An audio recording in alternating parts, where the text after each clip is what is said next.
ఆరు అస్థికలు దొంగిలించడానికి వచ్చిన మనోహరి అడ్డంగా దొరికిపోవడంతో అమర్ మనోహరి వైపు సీరియస్గా చూస్తూ ఉంటాడు. ఏంటి మనోహరి, అతను వద్దని చెప్పినా కూడా మిస్సమ్మకు తప్ప అస్థికలు ఎవరికి ఇవ్వడం కుదరదని చెప్పినా కూడా నువ్వెందుకు దొంగతనంగా లోపలికి వెళ్ళి 6 అస్థికలు తీసుకోవడానికి ప్రయత్నించావని చెప్పి అమర్ అడుగుతూ ఉంటాడు. దాంతో మనోహరి బాధపడుతున్నట్టుగా నటిస్తూ, ఈరోజు ఉదయం నుండి ఎందుకో 6 బాగా గుర్తొస్తుంది అమర్. అందుకే మరొక 3 రోజుల్లో మనం 6 అస్థికలు నదిలో కలపాలనుకుంటున్నాం కదా.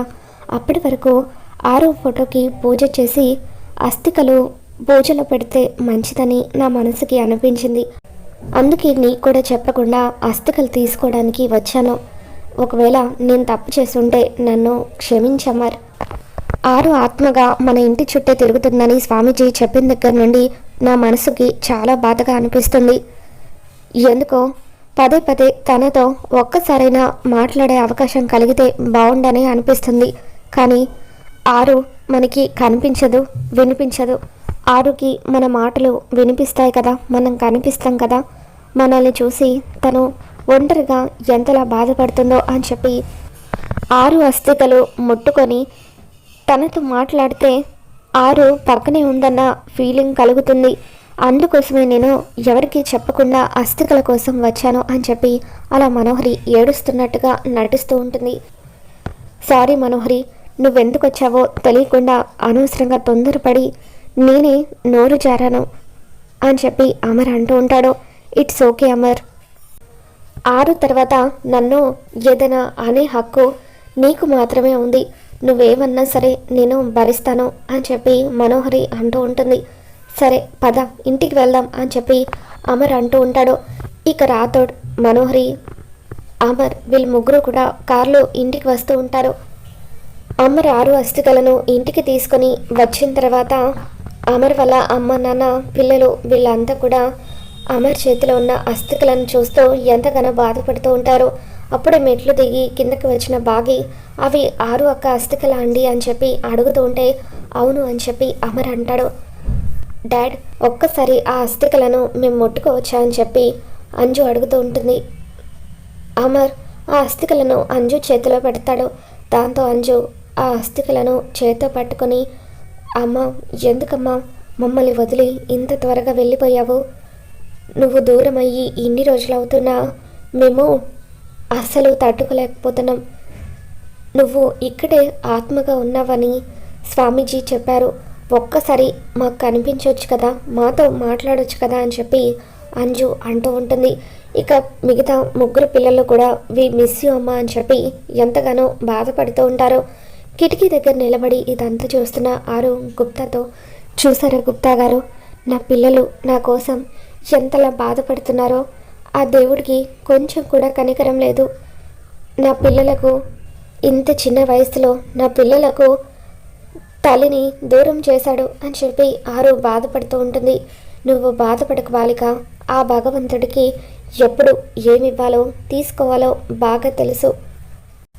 నీ కుటుంబంతో నీ కథ ముగిసిపోయింది. ఇప్పుడు నీ స్థానంలోకి మిస్సమ్మ వచ్చింది. తర్వాత కథ నడిపించబోయేది మిస్సమ్మే.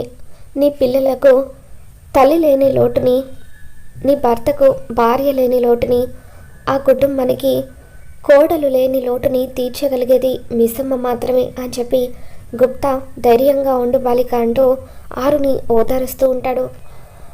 ఆరు అస్థికలను తన ఫోటో దగ్గర ఉంచి ఈ 3 రోజుల పాటు పూజ చేస్తే ఆరు ఆత్మకు శాంతి కలుగుతుందని స్వామీజీ చెప్పారంటూ అమర్ చెప్పడంతో ఇన్నాళ్లకు అమ్మాయి ఫోటోకి పూజ చేసే భాగ్యం కలిగింది. త్వరగా వెళ్ళి అమ్మాయి ఫోటోని తీసుకురారా అంటూ సదాశివం గారు అమర్కి చెబుతూ ఉంటారు. దాంతో అమర్ స్టోర్ రూమ్లో ఉన్న ఆరు ఫోటోని తీసుకువచ్చి అక్కడ పెడుతూ ఉంటాడు. ఆరు ఫోటోని చూడడానికి బాగి ప్రయత్నిస్తూ ఉంటుంది. కానీ పిల్లలు, అమర్ వీళ్ళంతా అడ్డుగా ఉండడంతో ఆ ఫోటోని చూడలేకపోతుంది. మిస్సమ్మ చేతుల మీదుగా పూజ జరిపిద్దాం అమర్ అని చెప్పి సదాశివం గారు అంటూ ఉంటారు. ఇక దాంతో అంజు, నో, ఎట్టి పరిస్థితుల్లోనూ ఈ మిస్సమ్మ అమ్మ ఫోటోని తాకడానికి పూజ చేయడానికి నేను ఒప్పుకోను. కావాలంటే మా అమ్మకు మేమే పూజ చేస్తాం అని చెప్పి అంజు గొడవ చేస్తూ ఉంటుంది. దాంతో నిర్మలమ్మ అంజుకి నచ్చ చెప్పడానికి ప్రయత్నిస్తూ, మీ అమ్మ చనిపోయిన తర్వాత మిస్ అమ్మ మీకు అమ్మగా ఈ ఇంట్లో అడుగు పెట్టింది, మీకు ఏ లోటు లేకుండా చూసుకుంటుంది. అటువంటి మిస్ అమ్మ మీ అమ్మ ఫోటోకి పూజ చేస్తే మీ అమ్మ కూడా సంతోషపడుతుంది, ఒప్పుకోవే అంటూ నిర్మలమ్మ అంజుకి చెబుతూ ఉంటే, లేదు నానమ్మ, ఎట్టి పరిస్థితుల్లోనూ ఈ మిస్ అమ్మ ఫోటోకి పూజ చేయడానికి నేను ఒప్పుకోను. తను మా అమ్మ కాదు, మిస్ అమ్మ మాత్రమే అని చెప్పి అలా అంజు బాధతో బాగీని మాటలు అంటూ ఉంటే, అప్పుడు నిర్మలమ్మ బాగీతో, మిస్ అమ్మ అది చిన్నపిల్ల, దాని మాటలకు నువ్వేం బాధపడకు అని చెప్పి అంటూ ఉంటుంది. పర్వాలేదు అత్తయ్య గారు అని చెప్పి ఆ అస్థికలను నిర్మలమ్మ చేతిలో పెట్టేసి బాగి బాధగా అక్కడ నిలబడి ఉంటుంది. అసలు మిస్ అమ్మ మా అమ్మకు పూజ జరిగేటప్పుడు ఇక్కడ ఉండడానికి వీల్లేదు అని అంజు అంటూ ఉంటే, సరే అంజు, నీకు ఇష్టం లేదు కదా, నేను బయటకు వెళ్ళిపోతానులే అంటూ, అత్తయ్య గారు అక్క పూజ జరిగేంత వరకు నేను లాన్లో కూర్చుంటాను అని బాగి అక్కడి నుండి లాన్లోకి వెళ్ళిపోయి అక్కడ కూర్చొని బాధపడుతూ ఉంటుంది. కిటికీ దగ్గర నిలబడి ఇదంతా చూస్తున్న ఆరు, అంజు నువ్విప్పుడు నా ఫోటోని మిస్ అమ్మ చూడకుండా మంచి పని చేశావు, కానీ పాపం నువ్వు అన్న మాటలకు మిస్ అమ్మ ఎంతలా బాధపడుతుందో అని ఆరు కూడా బాధపడుతూ ఉంటుంది. మనోహరి ఎంతగానో ఆనందపడిపోతూ మొత్తానికి పొట్టిది బాగి తన అక్క ఫోటో చూడకుండా మంచి పని చేసింది. ఈ 3 రోజుల పాటు ఇది ఆ ఫోటో చూడకుండా మేనేజ్ చేసేస్తే అస్థికలు కలిపేయగానే అది లోకం విడిచి వెళ్ళిపోతుంది. కాబట్టి ఇంట్లో వాళ్ళకు నిజం తెలిసినా కూడా ఏం కాదు అని మనోహరి అనుకుంటుంది. బాగి బయటకు వచ్చేసిన తర్వాత ఆరు ఫోటోకి పిల్లలు దండ వేసి అస్థికలు ఆరు ఫోటో దగ్గర ఉంచి దండం పెట్టుకుంటూ పూజ చేస్తూ ఉంటారు. ఇక అందరూ కూడా ఆరుని తలుచుకొని బాధపడుతూ ఉంటారు. బాగి ఒంటరిగా లాన్లో కూర్చొని ఉంటుంది. అప్పుడు బాగి దగ్గరికి ఆరు వచ్చి, ఏంటి మిస్ అమ్మ, ఎందుకు బాధపడుతున్నావు? పిల్లలన్న మాటలకు బాధపడుతున్నావా? వాళ్ళ అమ్మ మీద ప్రేమతో అంజు అలా మాట్లాడిందే కానీ నీ మీద కోపంతో కాదు మిస్ అమ్మ అని చెప్పి ఆరు అంటూ ఉంటుంది. దాంతో బాగి, అక్క నేను అంజు అన్న మాటలకు ఏమీ బాధపడడం లేదు. అక్క బతికున్నప్పుడు వాళ్ళకు ఏమేం చేసేదో అవన్నీ తెలుసుకొని దగ్గరుండి వాళ్ళకు కావాల్సినవన్నీ కూడా చూసుకుంటున్నాను. అక్క వాళ్ళను ఎంత ప్రేమగా అయితే చూసుకునేదో నేను కూడా వాళ్ళని అంతే ప్రేమగా చూసుకోవడానికి ప్రయత్నిస్తున్నాను. కానీ ఎందుకో తెలీదు, నేను ఇంకా వాళ్ళకు దగ్గర కాలేకపోయాను. లోపం ఎక్కడుందో తెలియడం లేదు. వాళ్ళ మనసులో ఇంకా చోటు సంపాదించుకోలేకపోయినందుకు నేను బాధపడుతున్నాను అక్క. ఇంకా ఏం చేస్తే వాళ్ళకి దగ్గర అవ్వచ్చో అని ఆలోచిస్తున్నాను.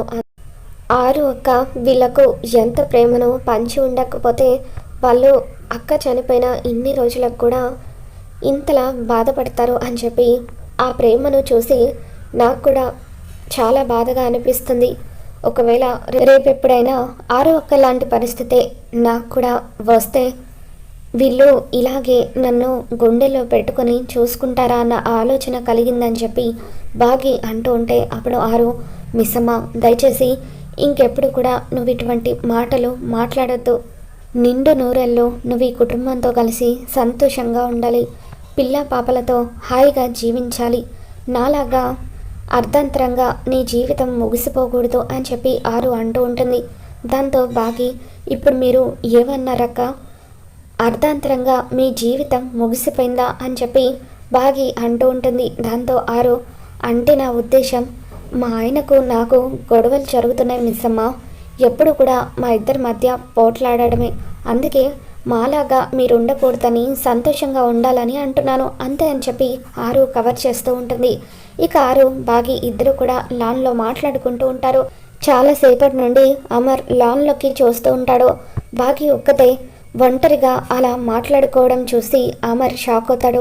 ఇదేంటి, అక్కడ ఎవరు లేరు కదా, మిస్ అమ్మ ఎవరితో మాట్లాడుతుంది అని చెప్పి అమర్ అంటూ ఉంటే, అప్పుడు అంజు అమ్మతో మాట్లాడుతుంది. డాడ్, ఉదయం నుండి మిస్ అమ్మ చాలాసార్లు ఇలాగే తనలో తాను మాట్లాడుకోవడం నేను చూశాను. ఈరోజు మాత్రమే కాదు, చాలా రోజులుగా మిస్ అమ్మ ఎవరో అక్కడ ఉన్నట్టుగా తనలో తాను మాట్లాడుతుంది. ఎవరితో అని అడిగితే పక్కింటి అక్కతో అని చెప్తుంది అని పిల్లలు అంటూ ఉంటారు. అప్పుడు రాథోడ్ అమర్తో, సార్ నాకెందుకో మన మిస్సమ్మ మాట్లాడేది చనిపోయిన ఆరు మేడంతో అని అనుమానం కలుగుతుంది. ఒక్కసారి మీరే ఆ డౌట్ని క్లారిఫై చేసుకోండి సార్ అని చెప్పి అంటూ ఉంటాడు. దాంతో అమర్ బాగి దగ్గరికి వస్తూ ఉంటాడు. మనోహరి టెన్షన్ పడుతూ ఉంటుంది. ఆరుతో బాగి మాట్లాడుతూ ఉండగా అమర్ వెనక నుండి వచ్చి బాగి మీద చేయి వేస్తాడు. అక్కడ ఎవరున్నారు మిస్సమ్మ, ఎవరితో మాట్లాడుతున్నావు అని అమర్ అడుగుతూ ఉంటే, ఏమండి వచ్చారా? చాలా రోజులుగా పక్కింటి అక్కను ఇంట్లో అందరికీ పరిచయం చేయాలని అనుకుంటున్నాను, కానీ అక్కను ఎప్పుడు ఇంట్లోకి రమ్మని చెప్పినా కూడా రావడం లేదు. ఇదిగోండి తనే పక్కింటక్క అని బాగి ఆరుని పరిచయం చేస్తూ ఉంటుంది. ఇక దాంతో ఆరు, అయ్యో దొరికిపోయాని ఇప్పుడు ఎలా అని చెప్పి, మిస్సమ్మ ఇప్పుడే వస్తాను, నాకు అర్జెంట్ పనుంది అంటూ అక్కడి నుండి పరిగెత్తుకుంటూ వెళ్ళిపోతుంది. అక్క అక్క ఆగండక్క అంటూ ఆరు వెళ్ళిపోతున్నట్టుగా బాగి మాట్లాడుతూ ఉంటే అప్పుడు అమర్ బాగి వైపు ఆశ్చర్యంగా చూస్తూ ఉంటాడు. మిస్సమ్మ అక్కడ నీకెవరు కనిపిస్తున్నారు అని అంటూ ఉంటే, మీకు ఎవరు కనిపించడం లేదా అండి అని చెప్పి బాగి అంటూ ఉంటుంది. లేదు మిస్సమ్మ అక్కడ ఎవరు లేరు, కానీ ఎవరు ఉన్నట్టుగా నువ్వు మాట్లాడుతున్నావు. ఒకవేళ నువ్వు మాట్లాడేది నా ఆరుతోనా అని చెప్పి అమర్ అంటూ ఉంటాడు. చనిపోయిన ఆరు అక్క నాకెలా కనిపిస్తుందండి అని చెప్పి బాగి అంటూ ఉంటుంది. ఒక్క నిమిషం ఇలా రా అంటూ అమర్ బాగిని లోపలికి లాక్కొస్తాడు. ఒక్కసారి అటు చూడు, నువ్వు మాట్లాడేది తనతోనేనా అని అమర్ అడుగుతాడు. దాంతో బాగి ఆరు ఫోటో చూసి ఒక్కసారిగా షాక్ అవుతుంది.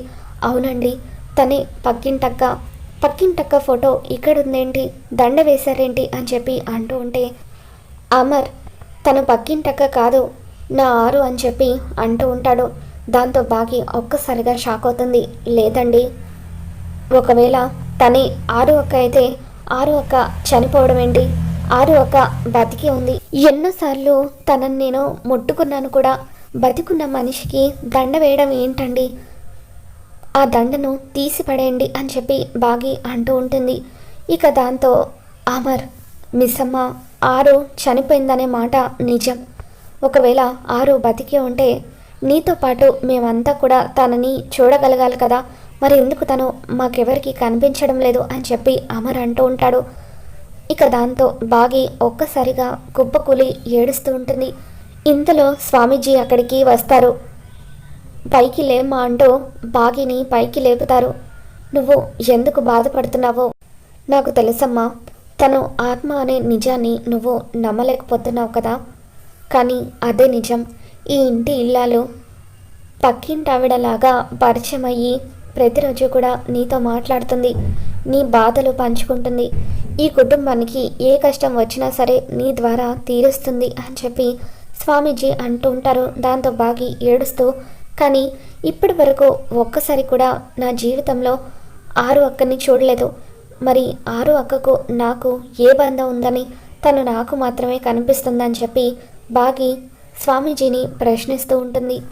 స్వామీజీ అమర్ వైపు చూస్తూ, నిజం చెప్పాల్సిన సమయం వచ్చింది అమర్, ఆరు కూడా ఇక్కడే ఉంది, నీ మాటలు వింటుంది, నువ్వు చెప్పాలనుకున్న నిజాన్ని మిస్సమ్మకు చెప్పేసే అని అంటూ ఉంటాడు. దాంతో అమర్ బాగితో, నా ఆరుకి నీకు ఉంది రక్త సంబంధం మిస్సమ్మ, ఆరు నీ తోడబుట్టిన అక్క, అందుకే మాకెవరికి కనిపించని ఆరు కేవలం నీకు మాత్రమే కనిపిస్తుంది, నీతో మాత్రమే మాట్లాడుతుంది అని అమర్ బాగికి చెబుతూ ఉంటాడు. నీకు నిజం ఎప్పటికీ చెప్పొద్దని అనుకున్నాను, కానీ ఆరు నీకు కనిపిస్తుందని నీతో మాట్లాడుతుందని తెలిసిన తర్వాత కనీసం ఈ 3 రోజుల పాటైనా ఆరుతో మాట్లాడి కొంచెమైనా సంతోషపడతావని ఈ నిజాన్ని నీకు చెప్తున్నాను మిస్సమ్మ అంటూ ఆరు బాగికి చెబుతూ ఉంటాడు. ఇక బాగి ఒక్కసారిగా కుప్పకూలి ఏడుస్తూ, ఇన్ని రోజులుగా నేను వెతుకుతున్న మా అక్క ఆరు అక్కన అని చెప్పి ఇక అలా ఎంతగానో బాధపడుతూ ఉంటే బాగి నా తోడబుట్టిన చెల్లెలా అంటూ ఇక నిజాన్ని తెలుసుకొని ఆరు కూడా ఎంతగానో బాధపడుతూ ఉంటుంది.